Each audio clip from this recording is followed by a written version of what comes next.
Brakes, the dirty, not so sexy essential component. We got a saying here. The brakes don't stop it, something will. Nothing exciting about a brake upgrade, let alone installing a brake system from the ground up. Race cars, what kind of brakes are they running? I want that system in my race car with cutting edge technology and space age metals. Or do I?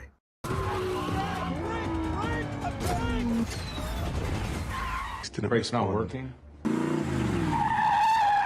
Shelby Cobra, from a standstill stop to 100 miles an hour back to stopped again. 0 to 100 to 0, Shelby Cobra set the benchmark. It held that record for years, though the internet is divided on how long that Cobra has held this record. 0 to 100 to 0 again in 12 seconds. Is that fast? Bugatti Veyron did it in 10 seconds, but who knows what type of electrical ABS assist that helped the car to get to those stats. The colossal task of ground up rebuilding the 65 Mustang. This chapter, brakes, running brake lines, installing the Willwood discs and calipers. All right, last time we dumped this clutch.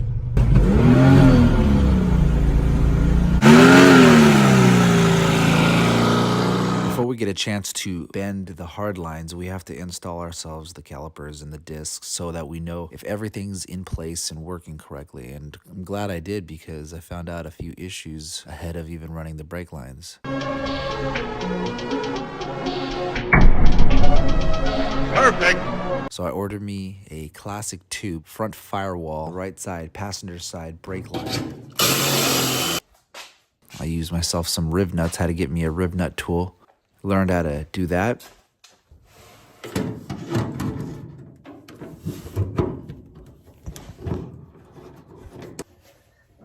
Before we can do anything groundbreaking, we need to install the brake system, lay the pipes, the hard lines, and at the heart of the system is a Willwood master cylinder, part number 261-14158-BK. To get an accurate measurement, the starting point, which is the master cylinder, is mocked into place. Also, the end point, the disc and calipers, are mocked. With the master cylinder, the heart, and the important components in place, it's time to connect the arteries, the hydraulic hard lines. Also, the flexible lines that allow articulation and left and right movement of the wheels, mitigating catastrophic failure of the brakes if they get caught in either the rubber or the coilovers.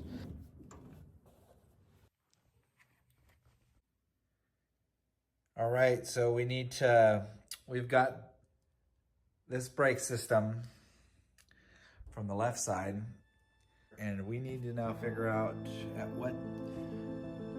what's the rear, what's the front, how do we plumb this?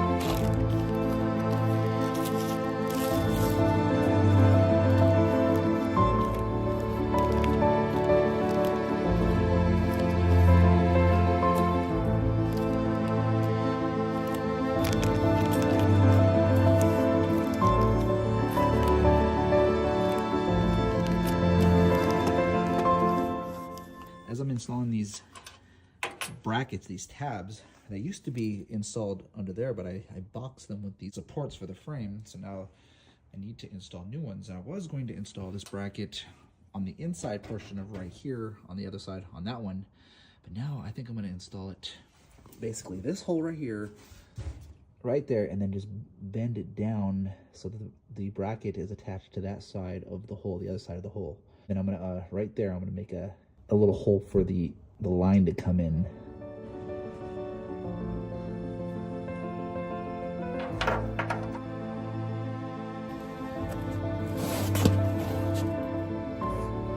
Have the fitting on the caliper. We have it facing the up and inside, up and forward more, just trying to get it away from the movement of the wheel. But I'm not 100% sure if that's how I want it to go. Maybe I want it in more. I don't think I want it down. But we're gonna test fit the hose and see how it works. What you're looking at here is an 18-inch hose, and we have ourselves the tab adapter. So we're gonna attach this. When I was looking up in the forums, it seems like the guys are using 15-inch lines. This is an 18-inch, so I'm a bit scared that it's gonna be just dangling out and about. So we'll install it, see how it talks to the other machinery, the other components around it.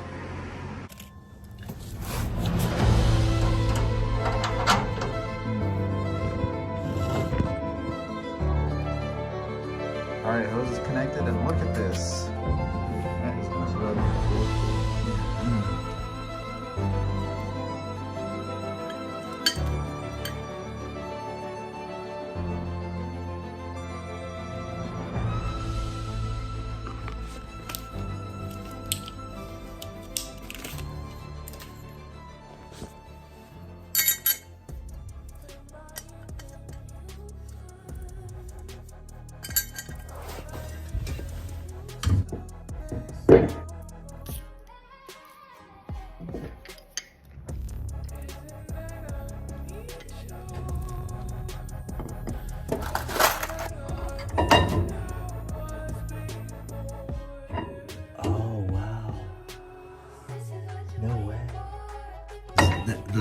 The hole can't even align because this is in the adapter's in the way. That's in the way. So, I mean, the only thing I could see is that, and I didn't install this. Here, let's take it off. But maybe it's supposed to be mounted in the front. I didn't even assemble this axle. So is the brake supposed to be in the front? I got off the phone with both Curry and Total Cost involved, and we got to talking about why the fitting isn't lining up correctly. And what it is somehow, some reason, when this was installed, it should have been installed so that the caliper was forward. Now, I don't know who did it. TCI. I thought that they did it. But then he got to talking to me. He said that the reason we want the customers to take off the backing because we want them to paint the unit. And I got to thinking, wait a second. I got my axle painted. I wonder if the guy who painted it, he's a really good dude, really diligent, removed it. And then when he reinstalled it backwards. So at first I thought it was a problem. But now, because the parking brake is facing forward, the brakes are in the rear, it's no different forward or rearward. Now the problem is, and we're gonna take this off, we have to cut a notch in the panhard bar bracket. And I think that this is gonna work great so that we can have our parking brake up front instead of rearward. Just cut a little notch in this and everything will be hunky-dory.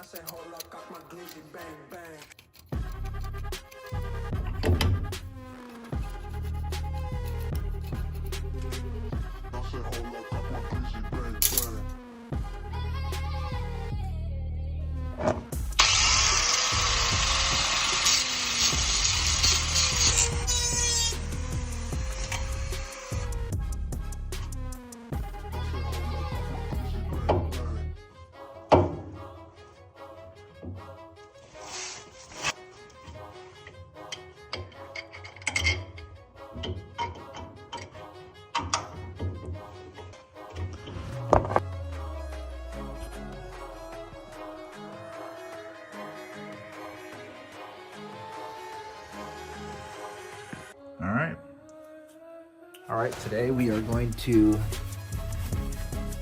put the caliper back on now that we cut this notch in here for the fitting the valve. We're gonna put that back on, and then I don't know what else we're gonna do today. I think we're gonna wait for the delivery of the line. Once that's set up and once that's good, and then I think I'm gonna take that wheel off, run that line, and then I need to start running these lines, or at least, I don't know, get a coat hanger so I can attempt to run the lines. And then also, you know what I'm gonna do right now? Yeah. Move the 18-inch line. We're gonna try this 15-inch line to see if it's a little bit better. It doesn't get caught up in the wheel or other things, if it's just less slack.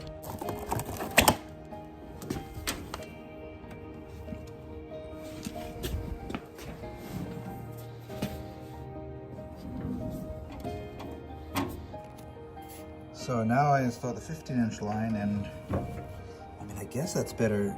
I could tighten that down real quick, but so leaving that in the down position, it's still kind of getting in the way of passenger side. I had to drop the tab down from up here to down there because it just wasn't, it was reaching, but it was really tight. So let's see how, oh, that don't look too bad. Oh, that don't look too bad.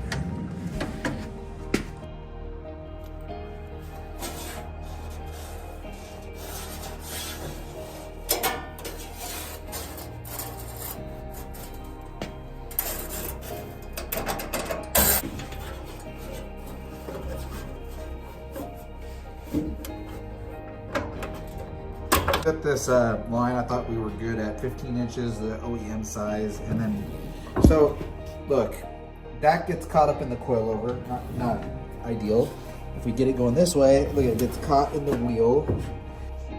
So if it goes straight and then this side angles it down, I'm trying to get it to go straight down every time.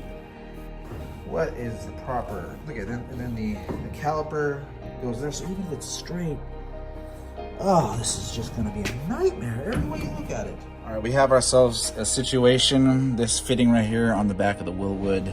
It's an L, and what I've decided to do, here's the problem. An 18-inch line is too long. It gets in the way, it runs into the wheel, it runs into the mechanical situations, the arms.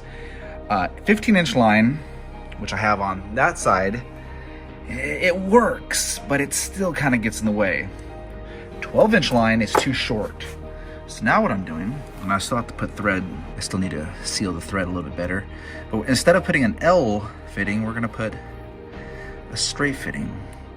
And when we put this straight fitting, what that does, instead of an L and shooting the line straight down, we're gonna use the 12-inch line, braided line, and then it's gonna go straight towards this, and then we're gonna angle this back so it shoots the line this way, away from the arms, this way, away from the moving wheel. So in theory, it will work.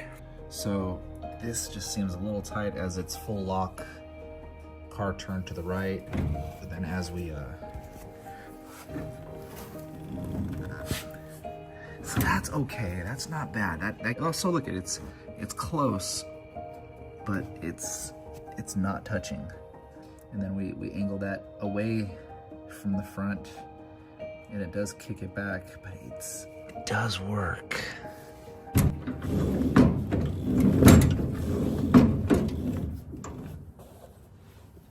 Important service announcement: if you have yourself a TCI suspension or a Curry rear end, and in my case, a Curry Ford 9-inch situated aftermarket underneath my 65 Mustang. When installing the rear brakes, the brake hose and block, you take that block on a typical Ford 9-inch rear end and you cinch the block down with the threaded axle vent, which acts as a bolt to secure it to the axle. Unfortunately, with the Curry 9-inch rear end, you can't do this. And how I found this out was that when I ordered the Speedway block, the brake hose and block, and tried to mount it to the axle, I noticed that the vent was too short and I couldn't cinch it down. So what did I do? I went to Amazon, the only place you order car parts from, and I ordered me an extended vent so I could take this vent and cinch it down. Unfortunately, when I tried to thread it in, testing it to see if it fit inside of the threaded hole of the axle, I found out that the threads are different. This Ford 9-inch rear end uses metric threads for their vents. So what did I do? I called Curry and I said, hey, what's going on? What type of vent should I use to cinch down the brakes? And this is when the guy said, you don't use the vent to cinch down the brakes. In fact, you have to order a special part number, which I will give you right now. So instead of going down the route of installing a metric threaded vent, I need to order this $44 part